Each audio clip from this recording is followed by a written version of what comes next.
informe del auditor no tenga fallas. Y para que no tenga fallas, para que sea de calidad lo que nosotros hacemos, entonces están las normas de gestión de calidad, ¿no? Entonces, la profesión ha cambiado de paradigma, todo basado en el tiempo, que enseguida también vamos a repasar y cuyas lecturas ustedes tienen que hacer como parte de su examen. En el sentido de que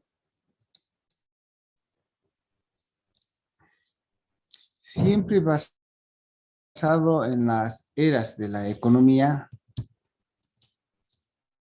con Alvin Toffler,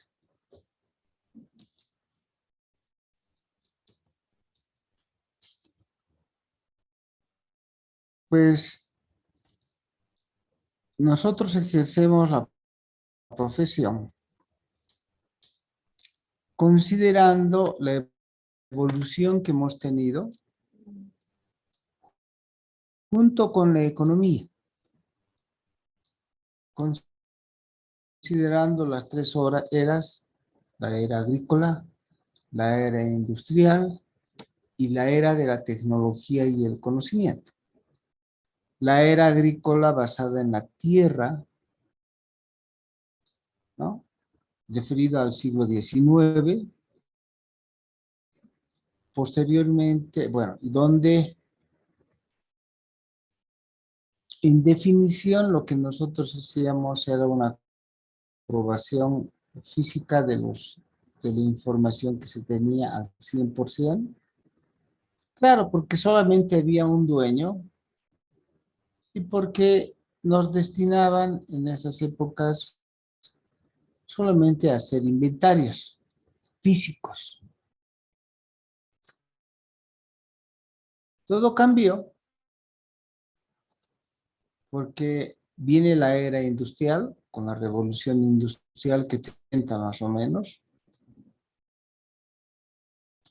y que a todo le llamamos auditoría.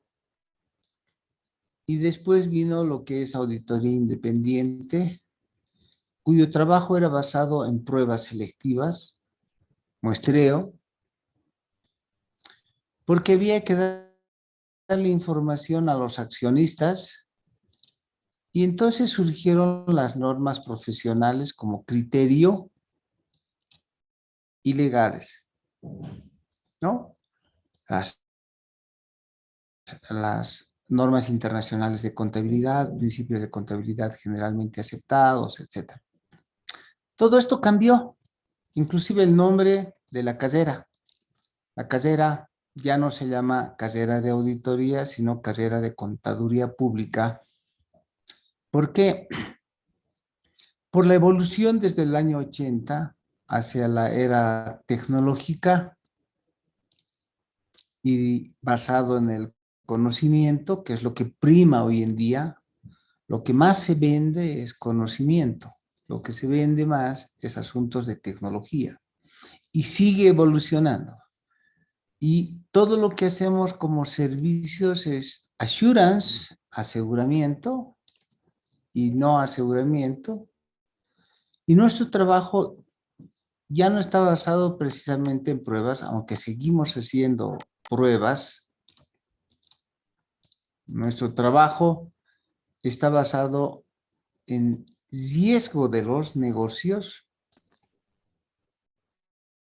y está destinado a muchos interesados, a los stakeholders, muchos interesados, ya no solamente los accionistas, hay inversionistas, hay la banca, hay muchos externos que están necesitados de información fiable. Y entonces, ya no solamente emitimos una opinión con esto del aseguramiento, ni tampoco conclusiones solamente, además de las conclusiones, nosotros hacemos trabajos que no tienen conclusiones. Y eso nos lleva a que nuestro criterio es el valor agregado en los procesos, porque los procesos son transversales, ya no tienen, no conllevan precisamente una estructura de organización vertical en los negocios.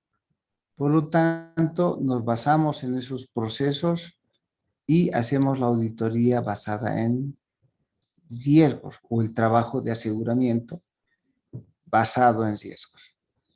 ¿Ok? Bien, eh, la profesión, como vamos a ver en la lección tercera, la tercera lección vamos a ver el riesgo profesional con el que se ejerce esta profesión, ha tenido un efecto en Roma. ¿Alguno de ustedes sabe qué es el efecto Enron? Disculpe, licenciado. Si más no me equivoco, Enron era una compañía eléctrica que ha quebrado y era de las más grandes del mundo. Estaba en un gran puesto a nivel mundial y ha hecho fraude, si más no me equivoco, o algo parecido. Ok, en realidad está bien. Eh, no es precisamente una empresa eléctrica, sino de energía, gas, petróleo y bueno. Y tenía otras inversiones más. Como dice su compañera, la empresa Enron quebró debido a que hizo fraude, ¿no? Pueden encontrar mucho en internet sobre Enron. Entonces, el año 2001,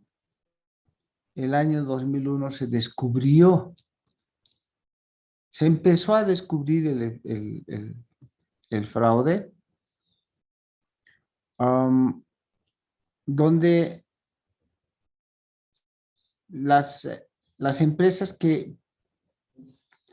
como tenían varias empresas que se consolidaban, solo mostraban las empresas que estaban bien consolidadas.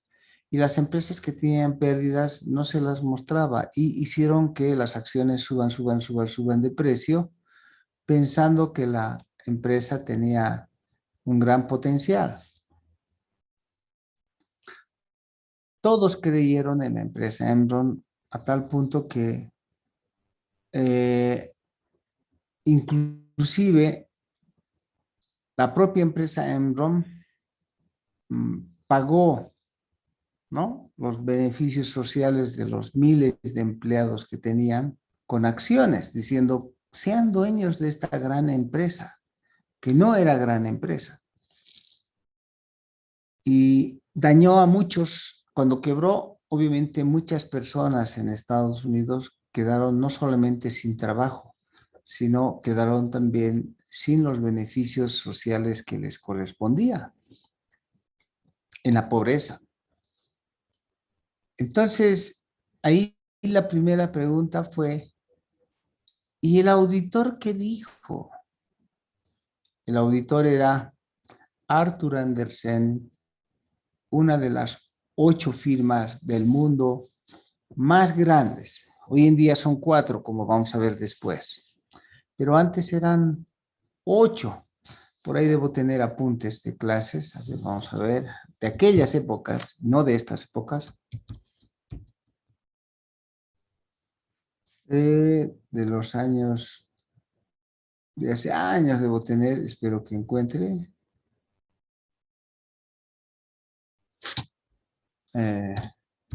Una lección 1 de hace 15 años.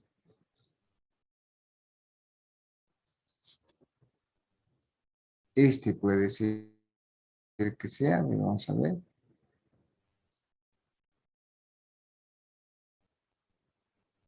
No.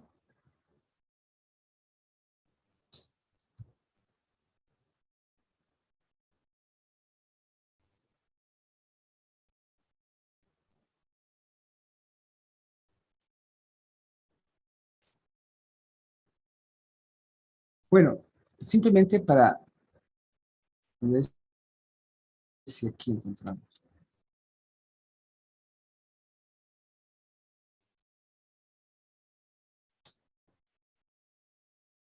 Esos apuntes de clases antiguos. Ahí va a estar lo que les estoy diciendo.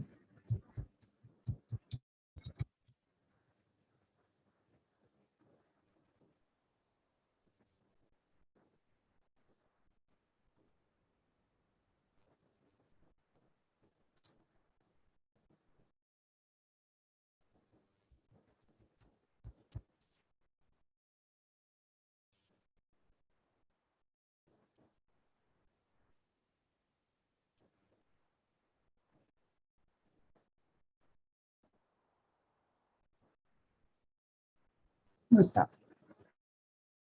Bueno, otro dato se los voy a mostrar, pero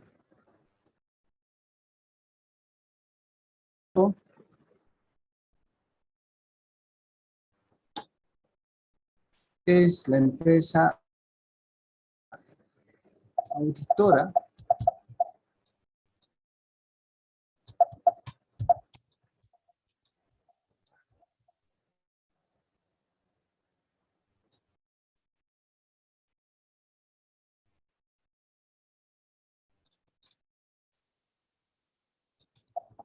ahora sí.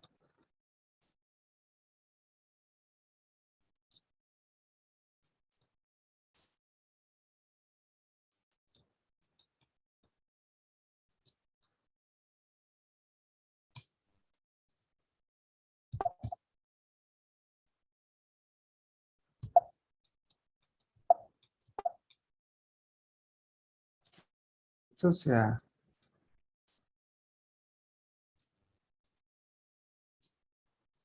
aparentemente colgado.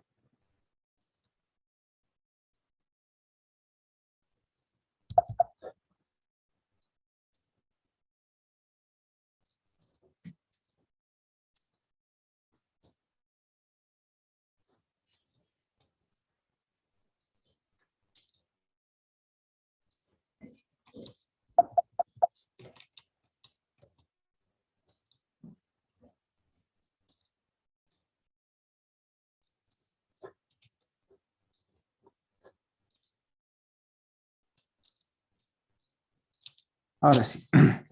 La empresa se llamaba,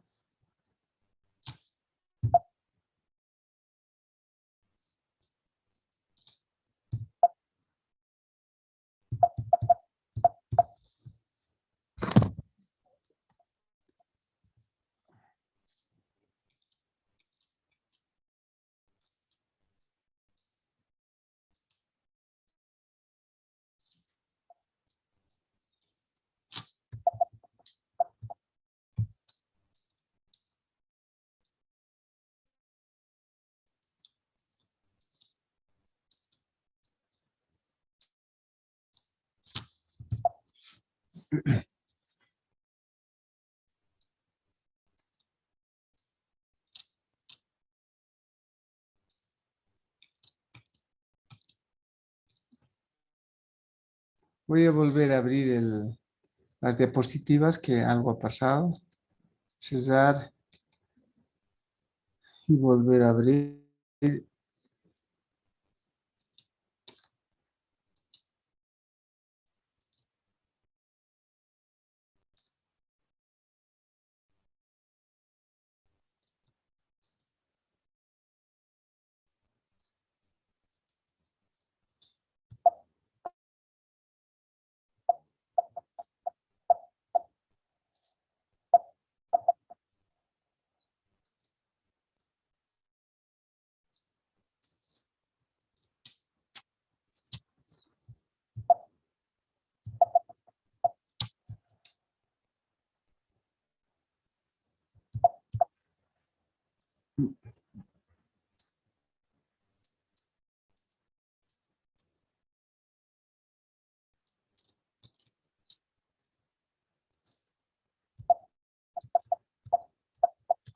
Un ratito tengo un bloqueo en la máquina.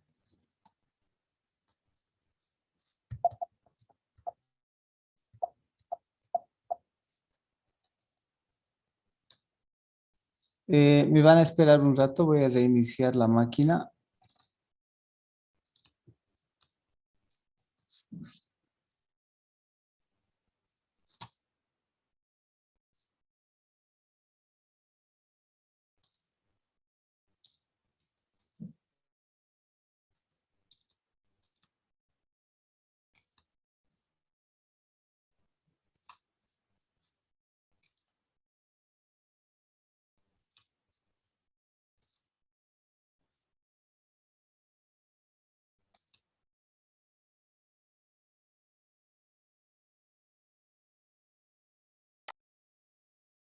Durante la empresa auditora. ¿Dónde había fallado la empresa auditora? ¿No? ¿Qué había pasado con esta empresa? Después, obviamente, con las investigaciones que se hicieron, esta empresa de auditoría, que era una de las 8 grandes, había fallado en los siguientes aspectos. Primero, en materia de independencia, porque siendo auditores se puso a hacer trabajos de consultoría y en un determinado momento hacían más trabajo de consultoría que auditoría. El 70% era de, de consultoría y habían perdido la independencia profesional para hacer auditoría. Ahí es donde se echó a perder. Y segundo, no hicieron buenas evaluaciones del sistema de control interno. ¿Ok? Entonces había en materia de ética y conflictos un problema y los controles internos a nivel de la entidad y a nivel de procesos no estaban bien hechos. Y por eso es que desde el año 2001, desde ese año 2001, todo cambió en la profesión porque los reguladores dijeron, está mal el concepto de auditoría, como lo están haciendo, y entramos en el nuevo concepto que se llama de aseguramiento o assurance. ¿Ok? Entonces, ¿qué es lo que define esos encargos de los encargos de aseguramiento? Estos tienen dos características. Uno, primero que algunos de ellos tienen conclusión y otros encargos no tienen conclusión. A los que tienen conclusión propiamente se los denomina aseguramiento. A los que no tienen ninguna conclusión como servicios, son servicios de no aseguramiento, ¿ok? Donde no hay conclusión. En materia de aseguramiento, en nuestra profesión, se ofrecen servicios con seguridad razonable y servicios con seguridad limitada.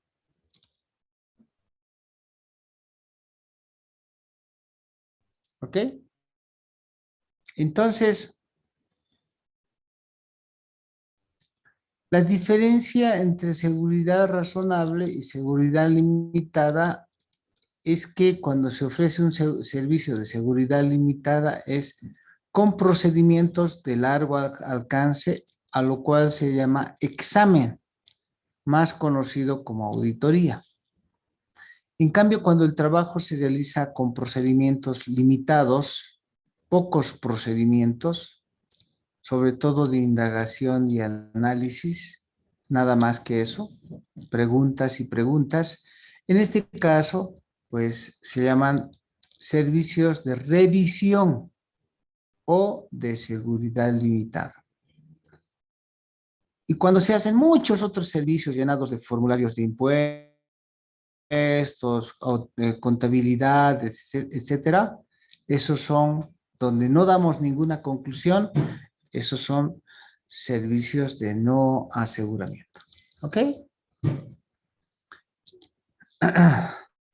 Ya les decía cuando se hacen trabajos de aseguramiento, el assurance,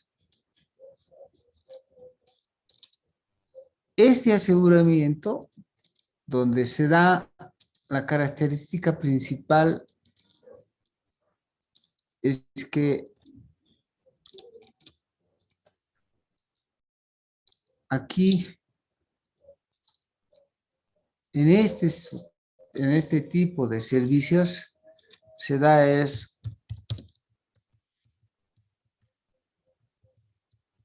conclusiones. Eso es. Esa es su característica. Y ese servicio de aseguramiento a la vez se puede realizar sobre información financiera histórica y sobre información distinta a la información histórica, de dar conclusión. Cuando la información es sobre información financiera histórica, también ya les decía, se puede dar una seguridad razonable con una confiabilidad del 95% más o menos. Cuando ese trabajo es amplio y se da una confiabilidad, eso se conoce como examen o auditoría. Y cuando se da una información con conclusión, pero con seguridad limitada, porque no se ha hecho un gran trabajo, a eso se conoce como revisión. Y lo mismo puede ocurrir con la información distinta a la histórica. Se puede dar una seguridad razonable o una seguridad limitada. Bajo esas circunstancias, todas las normas se tuvieron que aclarar desde entonces. A eso se llamó el proyecto Clarity, que duró desde el año después del fraude de Enron, que era el 2001, empezó entonces a aclararse todas nuestras normas en un proyecto que duró desde el año 2002 al año 2010, donde se uniformaron la redacción de las normas, se mejoró su comprensibilidad, se uniformaron los criterios y se eliminaron las redacciones que eran ambiguas. Bueno, no les voy a contar cuáles fueron los cambios, ya no vale la pena, pero sí ese proyecto Clarity llegó a lo que ya hemos repetido antes, que el código de ética va primero, las normas de gestión de calidad segundo, el marco para realizar los diferentes trabajos, las normas internacionales en aplicación. En ese contexto, nuevamente he repetido de que cuando hablamos de auditoría, que es lo que vamos a nosotros profundizar, entonces eso se llaman las NIA, que están entre la 100 y la 999. Y los americanos también hicieron lo mismo. O sea, se anexaron al proyecto Clarity y lo que antiguamente tenían como SAS, unas declaraciones sobre normas de auditoría americanas, todas las convirtieron y codificaron idéntico que como las normas internacionales. Adelante le pusieron los acrónimos de AUC, pero en síntesis el código es 200, 210, etcétera, igual que las normas internacionales cuyos códigos son 200, 210, etcétera. Entonces, tanto a nivel internacional como los americanos, utilizamos la misma codificación, el mismo concepto. Entonces, con eso en el mundo se armonizó, ¿no? Uno de los primeros países que armonización y adopción fue Bolivia, ¿no? El año 2015. El resto, a estas fechas, digamos que el 95% ya están en normas internacionales y uno que otro país todavía no ingresó a las normas internacionales con plenitud. Entonces, es obligatorio para ustedes aplicar el código de ética y la norma de control de calidad. ¿Ok? Ese código de ética que viene del IEPSA, que es la Junta de Ética Internacional,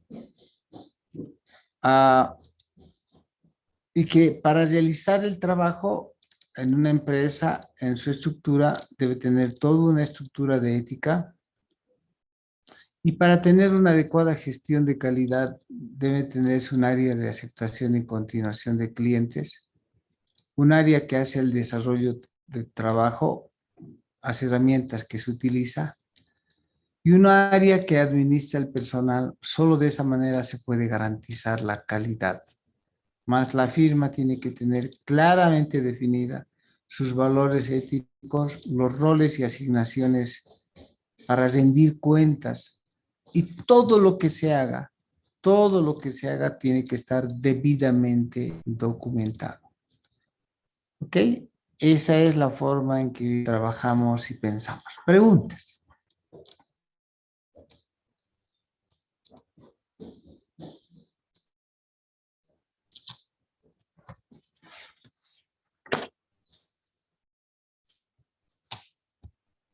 Preguntas, jóvenes.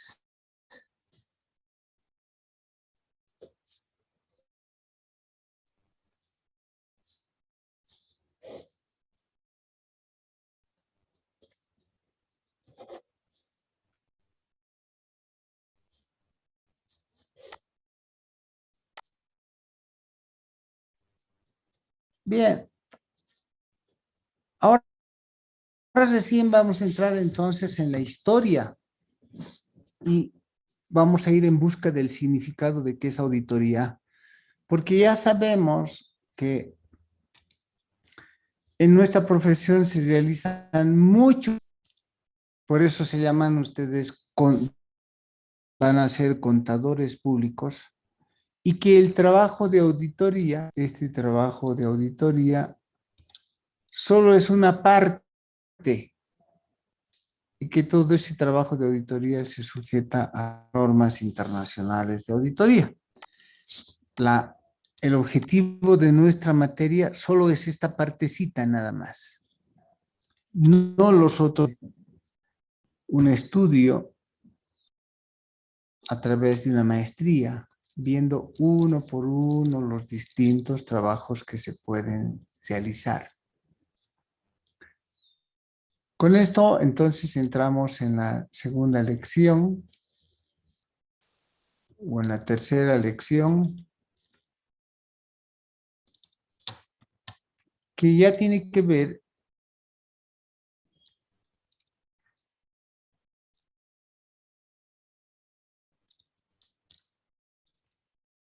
con la historia de la auditoría y las definiciones de lo que significa auditoría. Y por qué hoy en día más bien se llama assurance antes que auditoría, en esto que hace a la historia. ¿Ok?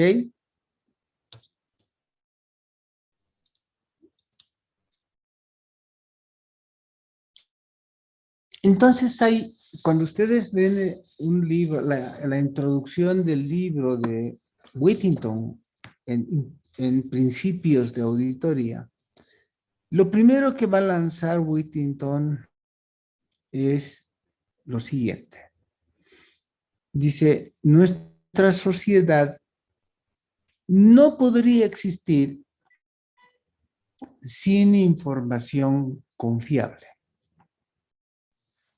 Todo lo que se hace en esta sociedad, no solo en materia financiera, sino en cualquier tipo de materia que quiera tomar una decisión el gobierno,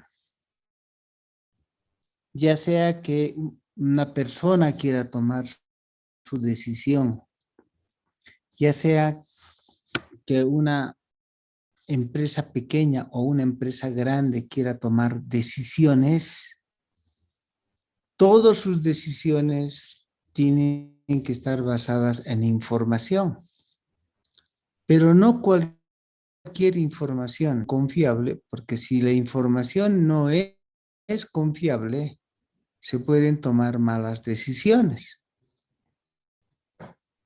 Y para que la información sea confiable, para que esa información sea confiable,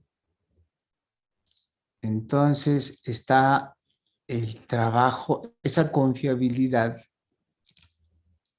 la da esta confiabilidad que está aquí, la proporciona un contador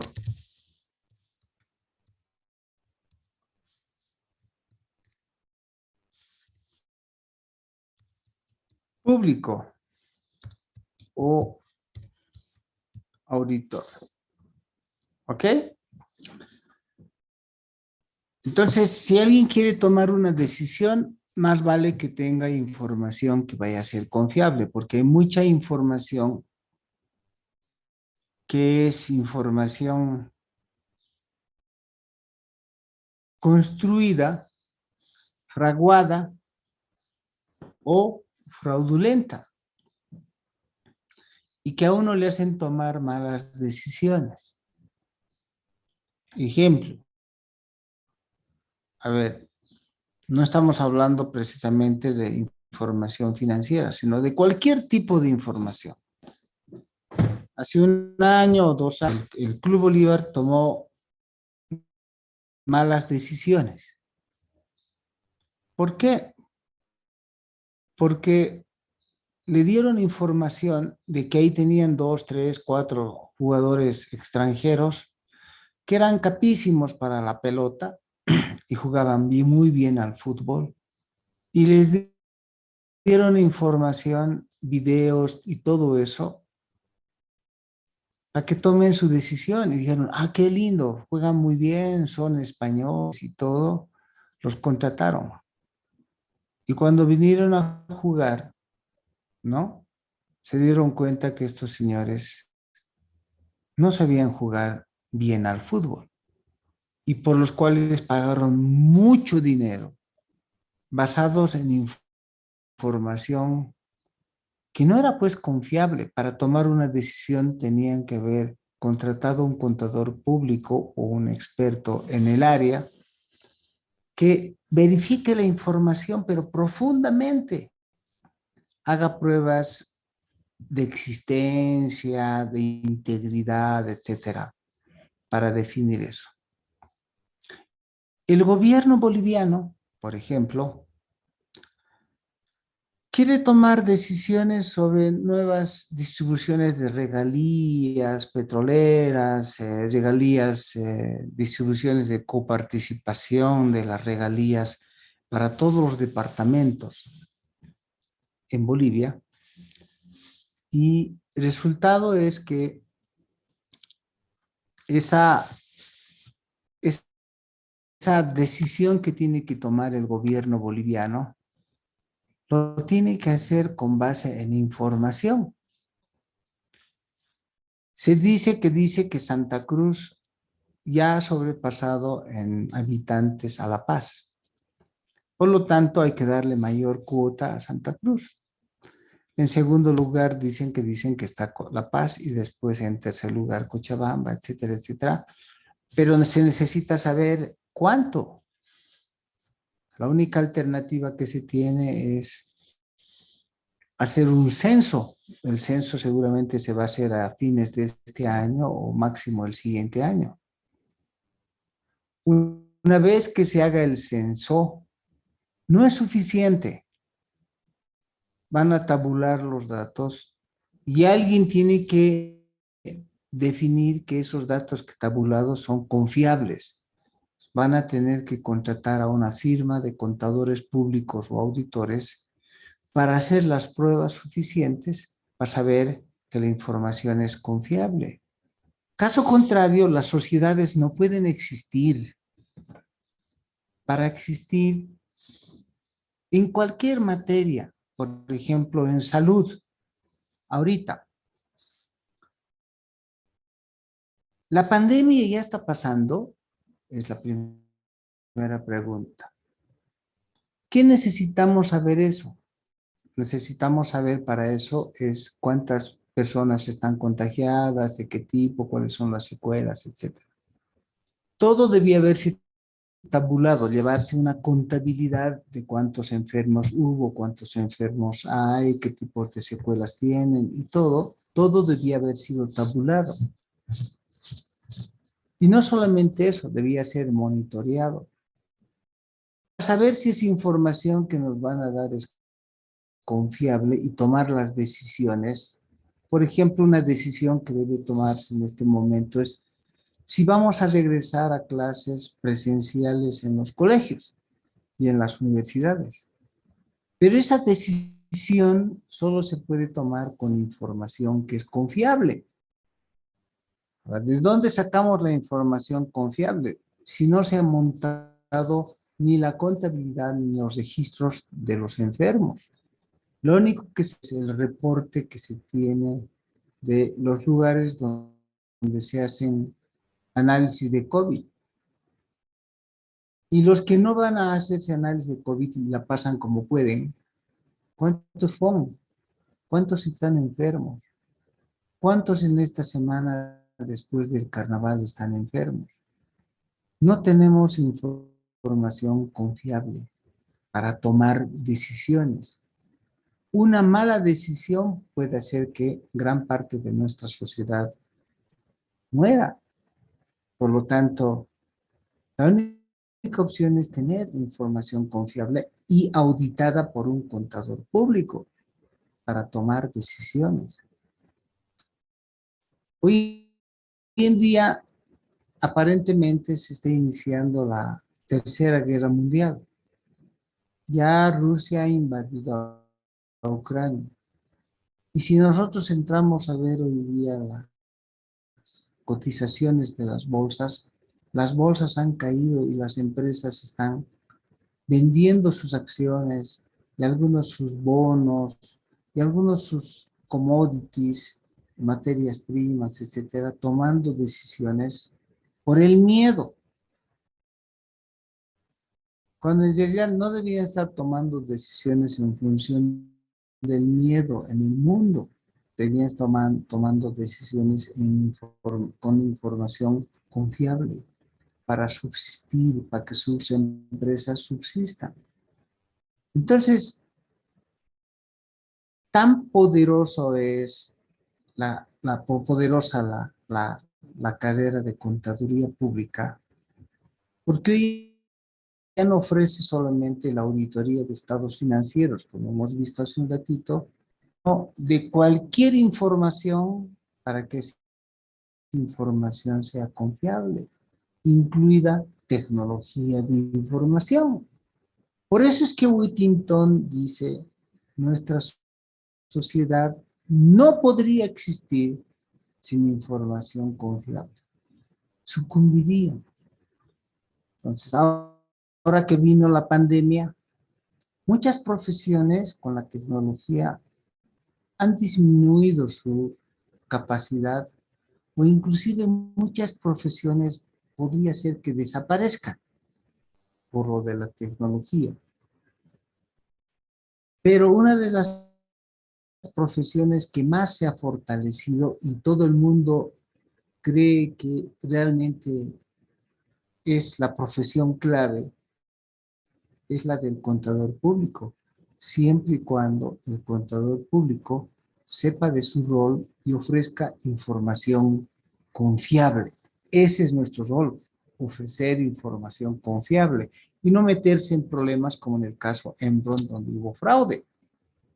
Muchas personas creen que uno aprende auditoría y contabilidad y aprende sobre todos los servicios relacionados para hacerle pagar menos impuestos. Falso, eso no es así. Nosotros estamos para ser sponsors de empresas. Eso quiere decir para que las empresas mejoren, para que las empresas cada vez mejoren, ¿no? En todo lo que significa su desarrollo, en la efectividad de sus operaciones, en la eficiencia de sus operaciones basadas en información confiable. Entonces, el aseguramiento de la información, o más conocido como assurance, ¿ok? Lo que hace es proveer confiabilidad a la sociedad. Y como van a ver las lecturas, pues lograr información confiable para tomar decisiones es poder. Quien quiera dominar este mundo, quien quiera dominar el mercado, quien quiera sobreponerse a otras personas, debe sobreponerse con información. La información es poder, les da poder en cualquier ámbito, no solamente financiero, ámbito militar, ámbito religioso, ámbito social, en cualquier ámbito, poseer información es poder y ese poder debe lograrse con información confiable, basado en el aseguramiento de la información o el assurance. Ahora,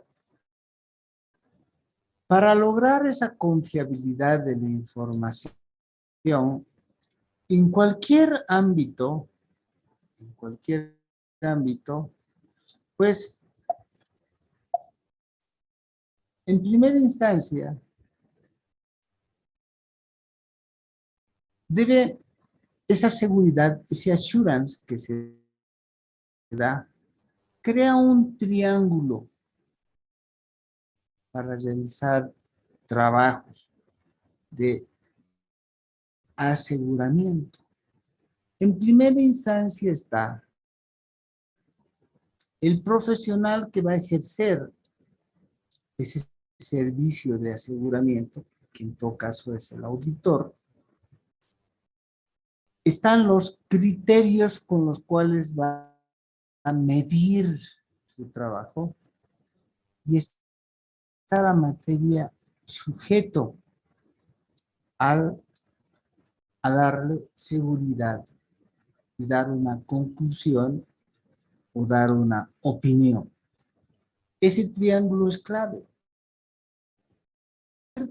Tipo para cualquier servicio de aseguramiento que hoy en día, o de auditoría, que hoy en día muchos hablan de eso. Dicen, ha habido un problema en tal parte. Todos los días la noticia es la misma. Y dicen, ha habido tal problema. Sí, sí. ¿Qué hacemos? Una auditoría. Dice. Ha habido la construcción de tal cosa. Bien, ¿qué hacemos? Auditoría. Se compraron, qué sé yo, respiradores de España y dice que compraron con sobreprecio. ¿Qué hacemos? Que se haga auditoría. La Federación de Fútbol ha gastado tanto de dinero construyendo la casa del fútbol.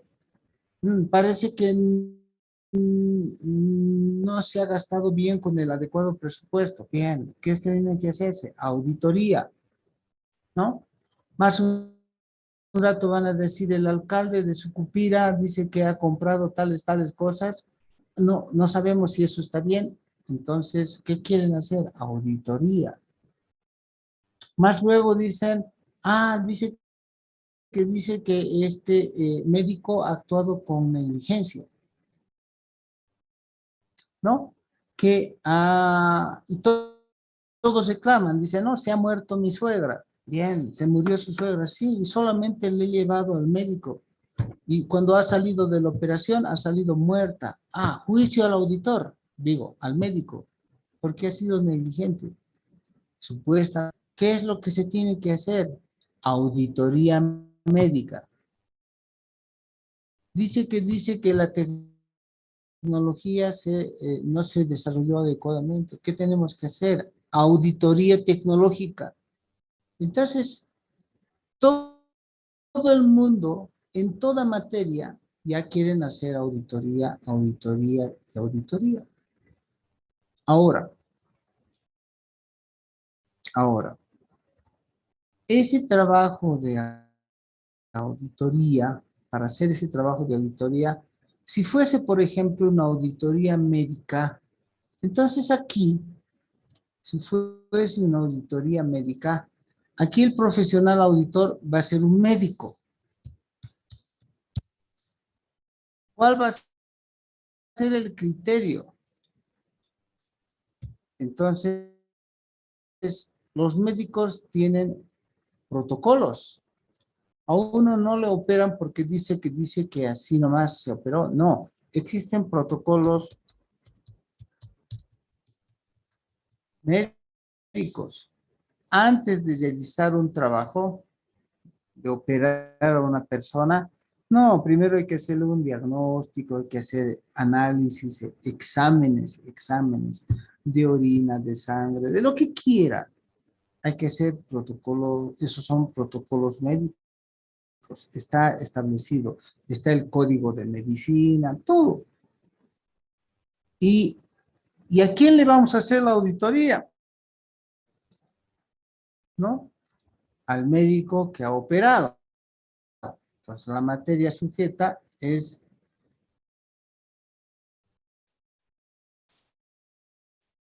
la operación del corazón, ¿no? Que tiene un informe médico. A saber si operó bien. Porque todo el mundo después critica al médico diciendo que a ti se le muere alguien y el médico tiene la culpa, pero ¿acaso no hay un protocolo? ¿Acaso no hay riesgos?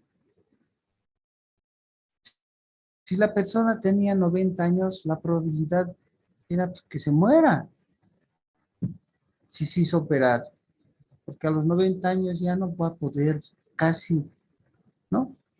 Salir del problema. Por lo tanto, ¿qué culpa tiene el médico? Pero para saber si el médico actuó bien, entonces otro auditor médico tiene que evaluar, ver si el médico ha seguido los protocolos y en función de eso va a emitir una opinión sobre si la operación del corazón que se hizo fue una operación acorde, razonable, ¿no? En función de los protocolos médicos. Eso es hacer auditoría todo el tiempo. Y hablando de nuestra profesión, entonces, ¿qué es lo que vamos a decir? Hablar de nuestra profesión es definir y decir, a ver, ¿quién es el profesional? ¿El contador público o auditor financiero? Ese es el profesional. ¿Bajo qué criterios va a hacer el trabajo?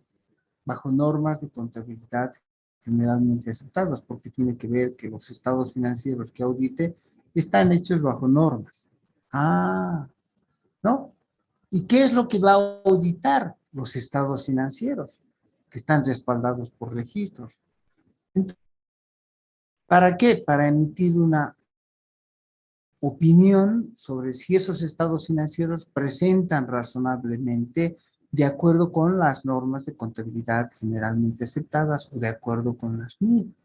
Ese es el trabajo de auditoría. Debe cumplirse siempre un triángulo.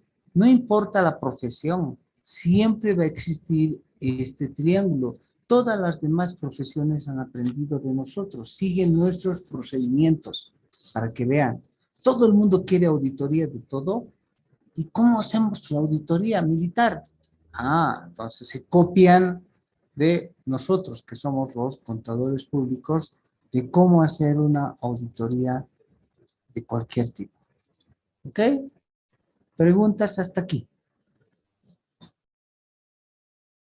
Licenciado, buen día. ¿Me Bueno, podría explicar cuál es la diferencia entre materia sujeto y materia objeto?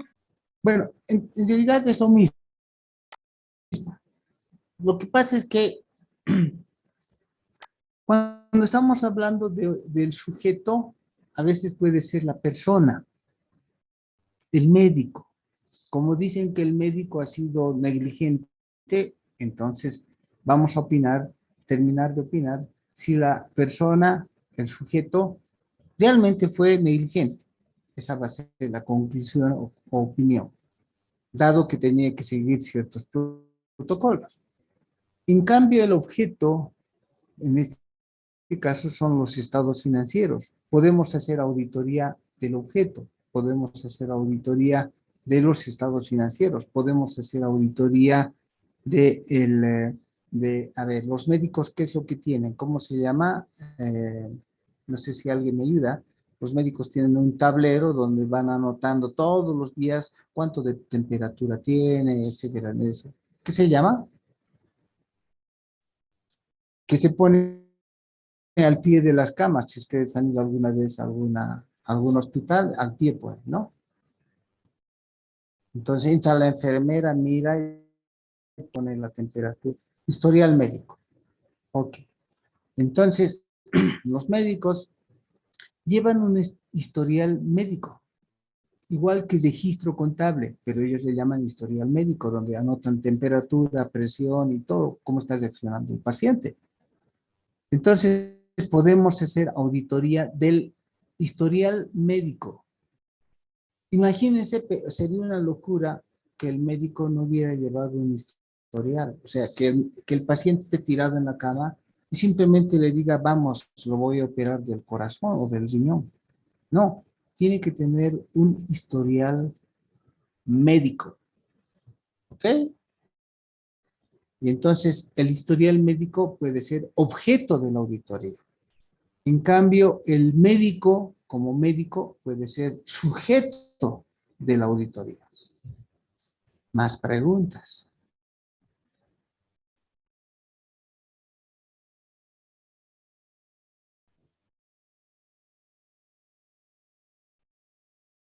Bien. Eso, hemos borrado todo. Y pensé que aquí había grabado todos los... Ah, entonces está en las otras diapositivas. Perdón un ratito.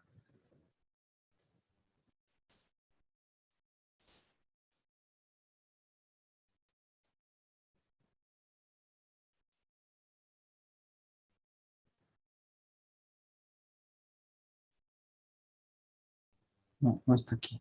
Entonces, se ha solapado. Un segundito, voy a ver dónde están las diapositivas que les he preparado. Posiblemente sea esto. Veamos. Que se ha debido solapar. No. Uy. Bueno, estaremos en las últimas diapositivas que he estado trabajando.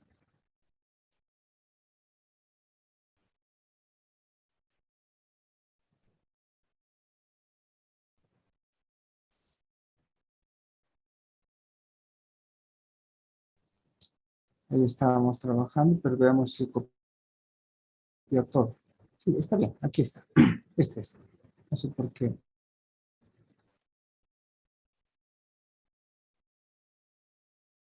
Es lo mismo, ¿no? Bien. Entonces habíamos llegado a esa condición.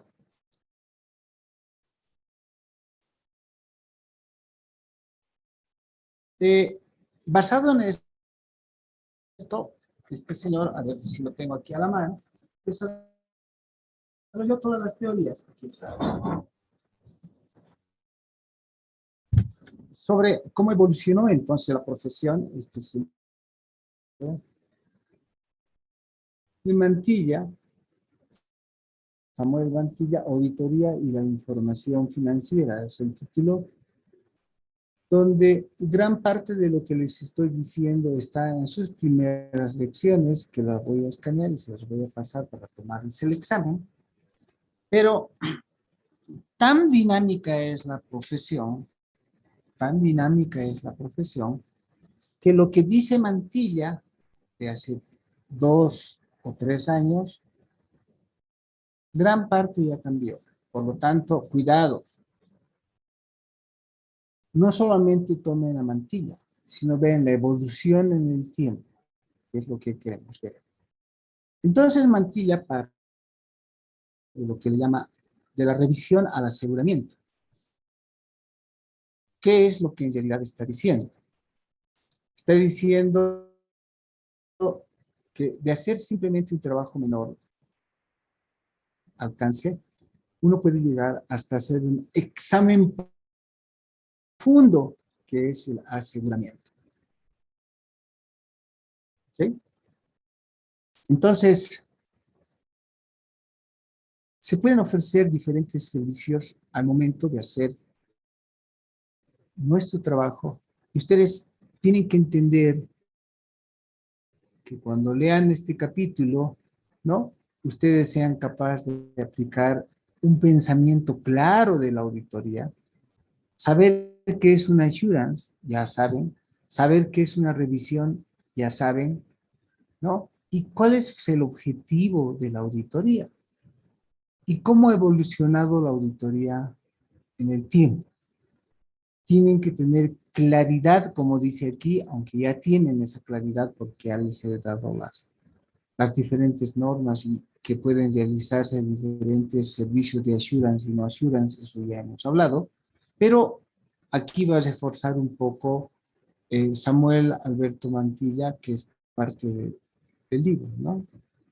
Ahora, en cuanto a evolución, lo que primero que va a hacer Mantilla es decir, no existe pues un criterio claro establecido de la evolución, porque se han ido desarrollando estas prácticas en el tiempo. Mi teoría, por ejemplo, es que el gran cambio partió el año 2001 con el efecto Enron, cosa que no va a decir aquí Mantilla, ¿ok?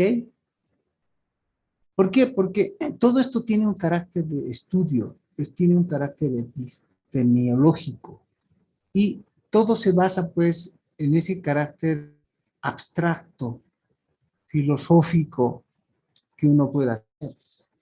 Yo tengo certeza, porque obviamente he visto la evolución del caso Enron el año 2001, y sé que a partir de eso la profesión hizo el proyecto Clarity. Y todo cambió a lo largo de esa historia. Entonces, hay que ir del asunto general hacia lo concreto, ¿no? Y no solamente tomar esos aspectos básicos de vivencia, sino también tiene mucho que ver con la evolución en la historia. Inclusive nuestra profesión tiene que ver mucho con aspectos filosóficos, teológicos y derechos en cuanto a lo que significan las ciencias en sí, en la evolución. Claro que en este caso se ha ido muy disperso nuestro amigo Mantilla porque se ha ido a meter con matemáticas, física y biología, que tiene razón para darle realmente a este mundo, ¿no? Un ciclo de vida y que en este ciclo de vida lo más importante es darle valor a las cosas que evolucionan. Emplear lo que es la cadena de valor, eso es lo que está queriendo decir, ¿no? Donde cuando uno entra en un proceso, cada vez algo genera mayor valor en cualquier proceso que se haga. En el proceso de producción, primero viene el hilado, y después viene el cortado, después el confeccionado. Y cada vez que uno va haciendo actividades, eso que está construyendo, que podría ser una polera, tiene mayor valor por la cadena de valor. Se le da por las actividades mayor valor.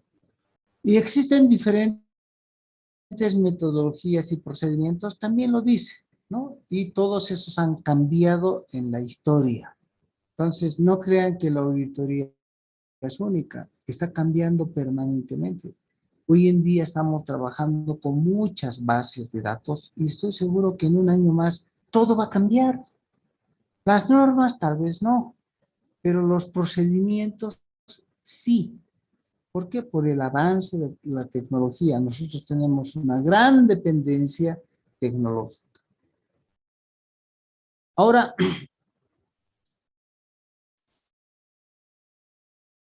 todo el mundo quiere tener control,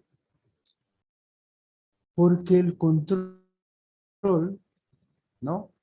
El control es poder en el mundo. Todo el mundo quiere tener control. El control sobre algo, ¿no? El control es un objetivo.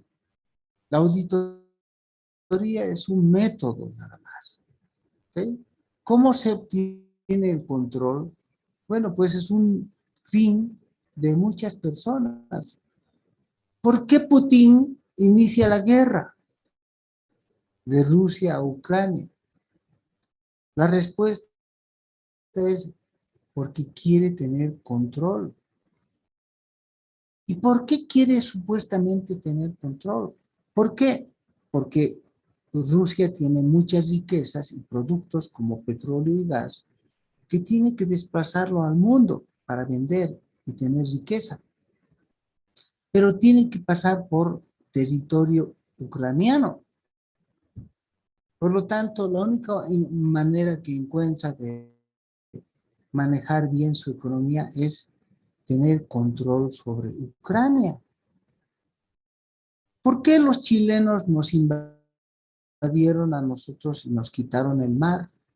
En realidad no fue por el mar porque ellos tenían mar, es porque querían tener control sobre la producción de la minería de cobre, porque eso les iba a generar mucho dinero, mucho potencial y poder. ¿Y qué pasó en el tiempo? Tenían la razón.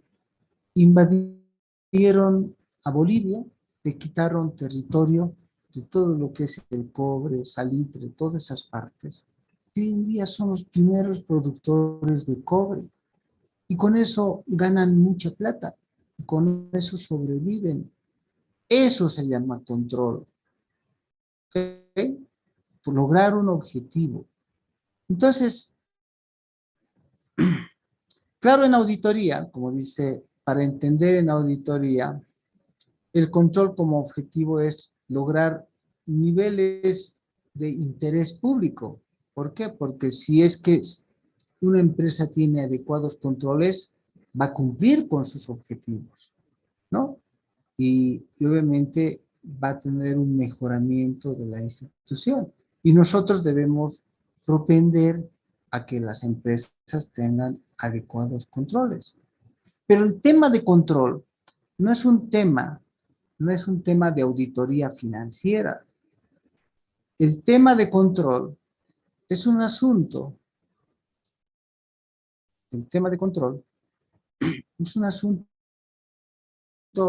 que tiene que ver con todos los ámbitos de expresión tangible o intangible, no para obtener, ya les he dicho, poder, para obtener poder.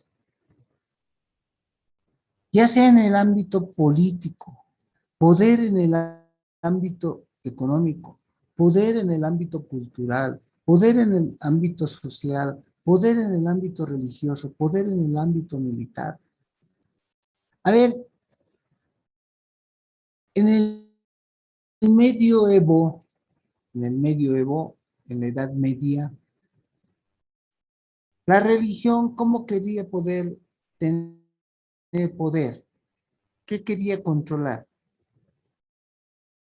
¿Recuerdan ustedes la historia?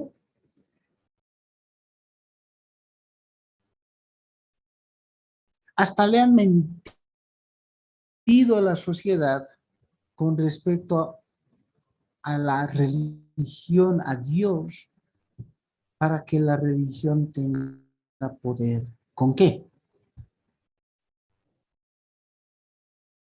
En esa edad, en esas épocas. Porque quería tener control y poder. Y ha tenido poder la Iglesia Católica por años. Quien quería ser rey tenía que ir hasta Roma y que la posesión de reinado lo tenía que realizar el Papa y tenía que darle las bendiciones. Ha estado hasta los últimos tiempos en Bolivia. Para que el presidente de la República pueda posesionarse en Bolivia, se posesionaba y después que había una posesión de cualquier tipo, no importa si era presidente electo de facto, qué sé yo, había un Te Deum. Inmediatamente está la iglesia en la Plaza Murillo, nuestra, y el presidente tenía que entrar a la iglesia y el cura tenía que darle las bendiciones. Hasta hace poco ha sucedido eso, porque la iglesia tenía poder, pero el poder y control suele ser, pues, tenebroso en un determinado momento en cuanto a información, organizaciones y sistemas. En el medioevo, como les decía, con información que no era confiable, decisiones. ¿Quién sabe qué se llamó eso? ¿No? Creo que los quería ver en la Las, ignorancia, licenciado. a ver, las señoritas tienen que saber eso, porque a las mujeres las crucificaban, a las mujeres las quemaban.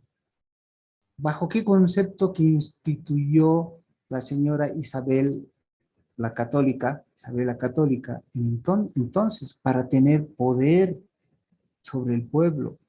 ¿Qué se llamó eso en la historia? Si no, voy a tener que entrar en Patriarca, internet. la No, Inquisición. eso se llamaba tiempo de Inquisición. Inquisición. Miren lo que pasaba en los tiempos de Inquisición. A ver si vemos algunas imágenes primero. Yo he estado en España, en el Museo de la Inquisición, ¿no? Estas cosas eran reales. ¿Se dan cuenta? La Iglesia Católica aquí, los curas, torturaban a las personas en ruedas, ¿no? Torturaban a las mujeres y finalmente las quemaban. Era, miren, tortura, como ven aquí, diferentes métodos de tortura basada en información falsa. ¿Ok? Ahí está. Bueno, no se ve muy bien. La información era falsa. ¿Y quiénes lo hacían eso? A eso se llamaba tiempos de la Inquisición, todo el rato, ¿no? Con mascarillas, sin mascarillas. Por ejemplo, esta forma de tortura es mirando aquí. Ojalá que no la asimilen ustedes, ¿no? Quiero decir, no lo asimilen.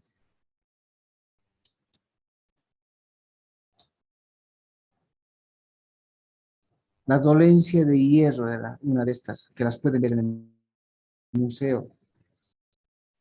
Era una jaulita, yo recuerdo, ¿no? Miren cómo lo sonaban con cadenas, para romperles las extremidades. Cómo los jalaban con caballos, les partían los brazos, ¿no? Miren el toro metálico, y adentro se lo metía al toro y adentro los presionaban. ¿Cómo es que agarraban y les apretaban el cerebro, la cabeza, y los atornillaban hasta que se viente la cabeza? ¿Cómo les ponían estas carrozas para despedazar a las personas?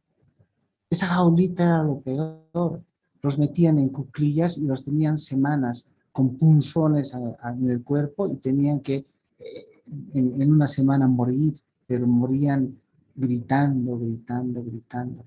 Los instrumentos, los métodos de tortura eran los más crueles de la historia, como dice ahí, ¿no? Ahí está todo lo que ustedes pueden ver, mucho más, hasta quemar a las mujeres, ¿no? Solamente por decir, alguien daba la información que no era confiable, la información no era confiable, en el sentido de decir, esa señora es bruja, sí, quemen a la bruja, y la quemaban nomás, pues, o la torturaban. No saben cuánta imagen de la Inquisición de métodos que habían de tortura, ¿no? Ruedas gigantes con púas les hacían pasar por eso. Bueno, miles de torturas como ustedes están viendo. Las uñas de gato, bueno. Entonces, ¿todo por qué? ¿Por qué se hacía esto? Porque Isabel la Católica entonces quería darle, ahí está la Isabel, miren, esta es la fiel imagen de lo que se quería hacer. Santa Inquisición, todo el rato van a dar, ¿ves? Mujeres enjauladas. Ahí están los orígenes. Es bueno que lean en la Edad Media el origen de la Inquisición. ¿Todo por qué? Porque la señora Isabel la Católica, ¿no? Quería tener poder con la iglesia. Quería dar miedo a los habitantes. Miedo. Para decirles, si no me hacen caso, los voy a torturar, etcétera, etcétera, etcétera. Todo el mundo tenía que hacer pues caso, porque tenía que tener ese poder. Frente al poder se han hecho muchas cosas, y es una pena, ¿no? No solamente es en materia religiosa, ahorita en materia social, económica y militar, Rusia quiere tener poder. Yo quiero tener poder sobre ustedes. Entonces, ¿qué les digo? Señores, para controlarlos y tener por ustedes, voy a tomarles examen el día lunes. Entonces ustedes van a ponerse a estudiar porque yo quiero controlarlos y quiero tener poder sobre ustedes. Y es hora, los tengo que dejar, puede ser que tengan otra clase, pero vamos a empezar con ese concepto y estos apuntes se los voy a pasar, ¿no?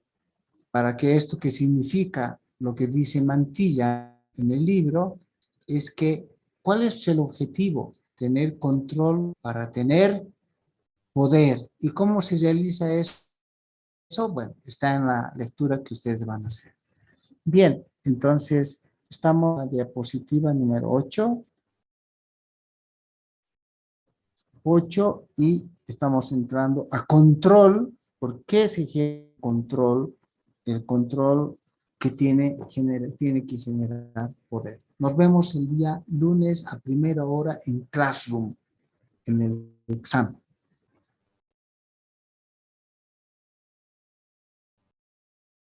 Hasta luego, licenciado. Hasta luego. Luego, licenciado. Hasta luego, licenciado.